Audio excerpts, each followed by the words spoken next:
నమస్తే, నేను మీ కిషోర్ కుమార్.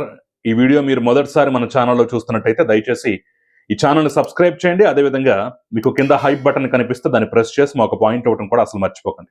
మీ ప్రోత్సాహమే మాకు కొండంత బలాన్ని ఇస్తుంది. ఒక చిన్న ప్రశ్నతోటి ఈ వీడియో స్టార్ట్ చేస్తున్నాను. అంబటి రాంబాబు వ్యాఖ్యలు చూసిన తర్వాత మీకేమనిపిస్తోంది? ఇక రాజకీయ జీవితం, రాజకీయ చరిత్ర అనేది ఆల్మోస్ట్ సమాప్తం అయిపోయినట్టే అనే ఫీలింగ్ అయితే నాకు కలుగుతోంది. అంబటి రాంబాబు చేసినటువంటి వ్యాఖ్యల వల్ల ఆయన రాజకీయ జీవితానికి దాదాపుగా ఫుల్ స్టాప్ పడ్డట్టే. ఇక మళ్ళీ ప్రజా జీవితంలో గెలిచే అవకాశం లేదు, ఇక రాజకీయ జీవితానికి సమాధి కట్టినట్టే అని చెప్పేసి నేనైతే ఫీల్ అవుతున్నాను. మీరు కూడా అదే ఫీలింగ్లో ఉన్నారా? ఉంటే నాకు అవును నిజమే అని, లేకపోతే కాదు అలాంటి పరిస్థితి లేదు అని చెప్పేసి అయితే మీ అభిప్రాయాన్ని కమెంట్ రూపంలో తెలపండి. ఏదో సినిమాలో డైలాగ్ ఉంది, నీచులు నీచంగానే మాట్లాడతారు మాస్టారు అంటారు కదా, అలాగే ఇది కూడా అంబటి రాంబాబు అచ్చోసిన ఆంబోతులాగా ఇష్టం వచ్చినట్టుగా రోడ్డు మీద పడి తిరగటం, నోటికి హద్దు పొద్దు లేకుండా దుర్భాషలాడటం, లకారాలతోటి మాట్లాడటం అనేటటువంటి అంశం మీద నేను ఎక్కడా సర్ప్రైజ్ గా ఫీల్ అవ్వట్లేదు, ఎక్కడ ఆశ్చర్యానికి లోను కావట్లేదు. అలా మాట్లాడకపోతేనే ఎక్కడో ఒక క్షణం ఆశ్చర్యపోయేవాడినేమో. ఎందుకంటే చాలా క్లియర్గా చెప్పుకోవాలంటే ఇది వాళ్ళ మాతృభాష, ఇది వాళ్ళ జాతీయ భాష. బహుశా మరి కుటుంబ సభ్యులతో కూడా, ఇంట్లో ఉన్నటువంటి భార్య, పిల్లలు, తల్లి, తండ్రి, అక్క, చెల్లి, ఇంకా మిగిలిన బంధుగణంతో కూడా బహుశా ఇలాగే మాట్లాడుతూ ఉండొచ్చేమో అనేటటువంటి ఒక భావన అయితే నాకు కలుగుతుంది.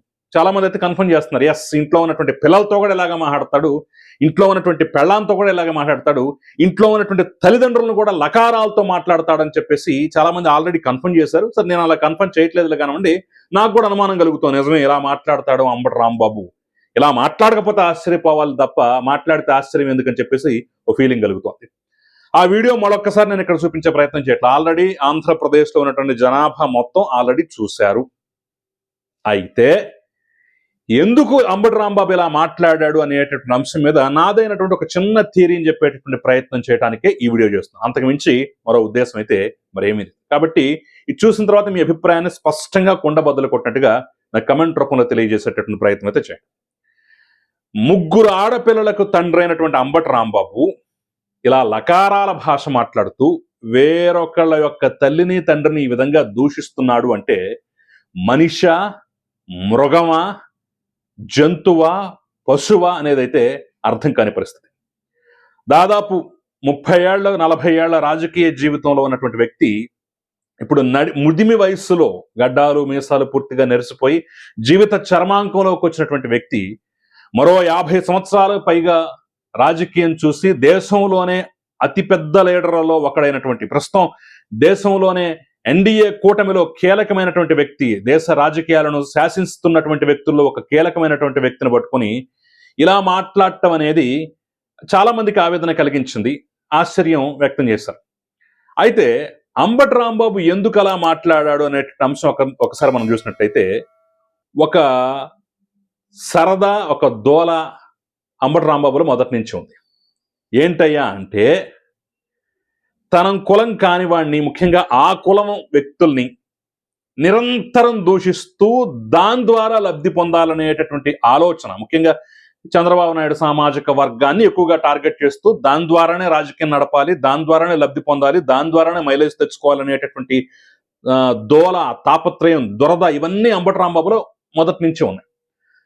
సో అదే మరొక్కసారి ఆ గజ్జి, ఆ దురద, ఆ దోల మరొక్కసారి నిరూపించుకున్నారు తప్ప ఇందులో కొత్త థియరీలు అయితే ఏమీ లేవు. At the same time Ambati Rambabu మనసులో మొదటి నుంచి, అంటే కూటమి ప్రభుత్వం వచ్చిన దగ్గర నుంచి ఉన్నటువంటి విషయం ఏంటంటే, ఏదో రచ్చ చేసి నేను కూడా జైలుకు పోవాలి, అలా పోతేనే రేపటి రోజున వైఎస్ఆర్ కాంగ్రెస్ పార్టీలో నాకు గౌరవం దక్కుద్ది, అలా వెడితేనే నేను జగన్మోహన్ రెడ్డి దృష్టిలో పడతాను అని చెప్పేసి మొదటి నుంచి పేరు నాని, అదేవిధంగా జోగి రమేష్, అంబటి రాంబాబు, ఈ ముగ్గురు ఏదో రకంగా ప్రవోక్ చేసి, ఏదో రకంగా గిలికజ్జాలు పెట్టుకుని, ఏదో బూతులు తిట్టో, మరోడు చేసో ఏదో రకంగా జైలుకు వెళ్ళాలి, కూటమి చేతుల్లో చెప్పు దెబ్బలు తినాలి, ఈ పోలీసులు వచ్చి అరెస్ట్ చేయాలి, ఓ 4 రోజుల్లో 2 నెలల్లో జైల్లో కూర్చోవాలి, దాని ద్వారా స్వానుభూతి రప్పించుకోవాలి, జైలుకు వెడితే జైలు గోడల మధ్య తనని జగన్మోహన్ రెడ్డి వచ్చి పలకరించాలి, ఇంకో కొన్నాళ్ల పాటు, కొంతకాలం పాటు తన సీటుకి తన దీనికి ఢోకా లేకుండా ఉండాలి. జైలుకు వెళ్ళొచ్చినటువంటి గొప్ప యోధుడు, త్యాగధనుడు అనేటటువంటి ఒక ఫీలింగ్, అంటే మసగబారుతూ మురిగ్గొట్టలో కొట్టుకుపోతున్నటువంటి తన పరువును కాస్త కూస్తో రక్షించుకునే ప్రయత్నం అయితే పేరు నాని వంటి వాళ్ళు, అదేవిధంగా అంబటి రాంబాబు వంటి వాళ్ళు, అదేవిధంగా జోగి రమేష్ వంటి వాళ్ళు అయితే మొదటి నుంచి కూటమి ప్రభుత్వం వచ్చిన దగ్గర నుంచి చేస్తున్నారు. ఆల్రెడీ జోగి రమేష్ ఇందులో ఫస్ట్ ర్యాంక్ సాధించాడు. ఆల్రెడీ జైలుకి వెళ్ళాడు, వచ్చాడు, మరొకసారి నోటి తేట తీర్చుకుంటున్నాడు. ఆ కోటింగ్ సరిపోలేదేమో, లేదంటే ఆ ట్రీట్మెంట్ సరిపోలేదో మొత్తానికి తెలియదు, కానీ మొత్తానికి మరొకసారి అయితే నోటితోటి తీర్చుకుంటున్నాడు. అర్రే, మనలో ఒకడైనటువంటి మనవాడైనటువంటి Jogi Ramesh already first rank కొట్టేశాడు కదా, కనీసం సెకండ్ ర్యాంక్ అయినా నేను కొట్టకపోతే అట్లా? ఇప్పుడు పేరు నానియా నేనా, సెకండ్ ర్యాంక్ కోసం మేమిద్దరం పోటీ పడుతున్నాం, కాబట్టి నేను ముందు కొట్టేయాలి అనేటటువంటి ఉత్సాహం, అనేటటువంటి అతి తెలివి, అనేటటువంటి దోల, అనేటటువంటి దురదతోటే అంబటి రాంబాబు ఇలాంటి వాచాళత్వం ప్రదర్శిస్తున్నాడు అనటంలో ఎలాంటి సందేహం. లేకపోతే చిన్న లాజిక్ చూద్దాం.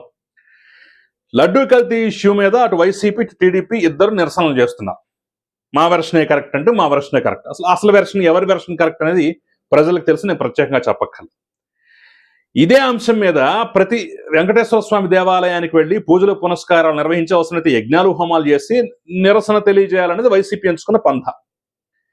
ఇదే అంశం మీద సిట్ ఏం చెప్పింది, రిపోర్టులు ఏమున్నాయి, వార్తాపత్రికలు వచ్చినటువంటి కథనాలు ఏంటి, వాస్తవాలు ఏంటి అనేది ప్రజలకు ఫ్లెక్సీల రూపంలో వేసి తెలియజేయాలనేది టీడీపీ ఎంచుకున్నటువంటి పంథ. మరి అంబటి రాంబాబు ఈరోజు గొడవ ఎక్కడ పెట్టుకున్నాడు? తన పార్టీ ఇచ్చినటువంటి నిరసనలో భాగంగా వెంకటేశ్వర స్వామి గుడికి వెళ్ళి పూజ చేసి తిరిగి వస్తూ ఉంటే వీళ్ళు నిరసనగా పెట్టినటువంటి బ్యానర్ని తీస్తారా లేదా, తొలగిస్తారా లేదా, నేను చించేస్తానని చెప్పేసి వేరంగమాడాడు. ఎక్కడన్నా లాజిక్ ఉందా? నువ్వేమో నీ పార్టీ ఇచ్చిన నిరసనని నిరభ్యంతరంగా చేసుకోవచ్చా? నీకెవడో అడ్డుపడలేదు, అడ్డుపడే ప్రయత్నం కూడా చేయలేదు, సరే వాళ్ళ నిరసనలో భాగం వాళ్ళు చేసుకుంటారులే అని చెప్పేసి వదిలేశారు. కానీ పక్క పార్టీ వాడి నిరసన మాత్రం, పక్క పార్టీ వాళ్ళ భావ ప్రకటన ఈ విధానాన్ని మాత్రం నువ్వు తప్పుపడతావా? నీ పని నువ్వు చేసుకున్నావు, నీ పార్టీ ఇచ్చిన పిలుపుని నువ్వు పాటించేస్తావు, కానీ పక్క పార్టీ వాడిది మాత్రం నేను చించుతా అంటావా? ఆ చించేటటువంటి క్రమంలో పొలోమని పెడుతుంటే టీడీపీ వాళ్ళు కూడా అడ్డుపడ్డారు, గొడవైంది. ఆ గొడవైనటువంటి సందర్భంలోనే తన వయసు ఏంటి, తన పరిస్థితి ఏంటి, ఇవన్నీ మర్చిపోయి మళ్ళీ గుర్తొచ్చిందేమో second rank, second rank miss కాకూడదు, ఈసారి సెకండ్ ర్యాంక్ నేను కొట్టాలనేటటువంటి ఉద్దేశంతో మొత్తానికి లకారాల భాష, మళ్ళీ చెప్తున్నాను, అది వాళ్ళ సొంత భాష, వాళ్ళ మాతృభాష, వాళ్ళ జాతీయ భాష. నిరంతరం వాళ్ళు ఆ భాషలోనే మునిగి తేలతారు, ఆ భాషలోనే మాట్లాడుకుంటారు, ఆ భాషలోనే ఎదుటి వాళ్ళని కూడా పలకరిస్తారు. ఆ భాష నచ్చకే ప్రజలు 11 సీట్లకు పరిమితం చేస్తారు. మళ్ళీ రిపీట్ చేస్తుంటే ఈసారి 11 కాస్త ఈ పక్కన 1 కూడా తీసేసి 1కి పరిమితం చేసినా సరే ఆశ్చర్యపోవాల్సినటువంటి పని అయితే లేదు. సో లడ్డూ కల్తీ అంశం మీద తన నిరసన తాను చేసుకొని పక్క పార్టీ వాళ్ళ నిరసనని, పక్క పార్టీ వాళ్ళ భావ ప్రకటన స్వేచ్ఛని, పక్క పార్టీ చేస్తున్నటువంటి పనిని మాత్రం అడ్డుకుంటాననేటటువంటి తెంపరితనం ఈ రోజు అంబటి రాంబాబుని అలా మాట్లాడించింది. అంబటి రాంబాబు రాజకీయ భవిష్యత్ అనేది గుంటూరు మురిక్కాలువలో కొట్టుకుపోయేలా చేసింది. No doubt. ఆయన 2 సార్లు ఎప్పటికి గెలిచాడు. మొదటి గెలుపుకి రెండో గెలుపుకి మధ్య 30 సంవత్సరాలు పెట్టింది.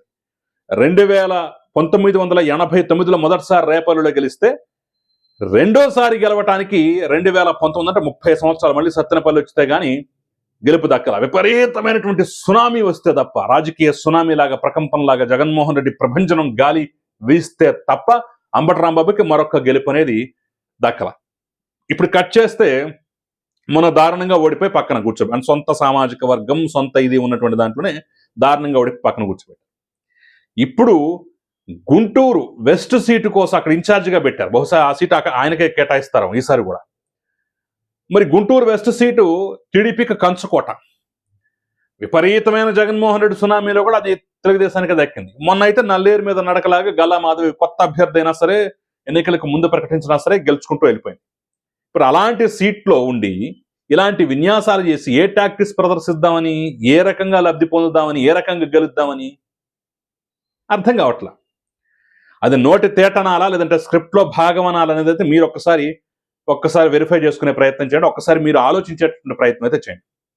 మొదటి గెలుపుకి రెండో గెలుపుకి మధ్య 30 సంవత్సరాలు పెట్టినా ఈ రకంగా మాట్లాడితే ప్రజలు హర్షించడం తెలిసినా సరే మరి కొంతకాలం యాక్టివ్ రాజకీయాల్లో ఉండటానికి, జగన్మోహన్ రెడ్డి ప్రాపకం కోసం, జగన్మోహన్ రెడ్డి కంట్లో పట్టడం కోసం ఎప్పుడన్నా భవిష్యత్తులో ఏదైనా అవకాశం దొరక్కపోదా అనేటటువంటి భావనతోటే అంబటి రాంబాబు మరొకసారి తన నోటి తేటను వాచాళతోనే ప్రదర్శించారు. ఇక అంతకన్నా పెద్ద ట్రాజడీ ఏంటంటే మనం ఏం మాట్లాడినా అసలు ఈ కూటమి వాళ్ళు ఏం చెయ్యరు, బూతులు తిట్టినా పట్టించుకోరు అనేటటువంటి ఒక తెంపరితనం తెగింపు కూడా ఉంది. అయితే ఫస్ట్ టైం ఆ తెంపరితనం తెగింపుకి చెక్ పడ్డట్టే. ఇప్పుడు గల్లా మాధవి కానివ్వండి, తెలుగుదేశం పార్టీ నేతలు కానివ్వండి రాష్ట్ర వ్యాప్తంగా నిరసన తెలియజేస్తున్నారు.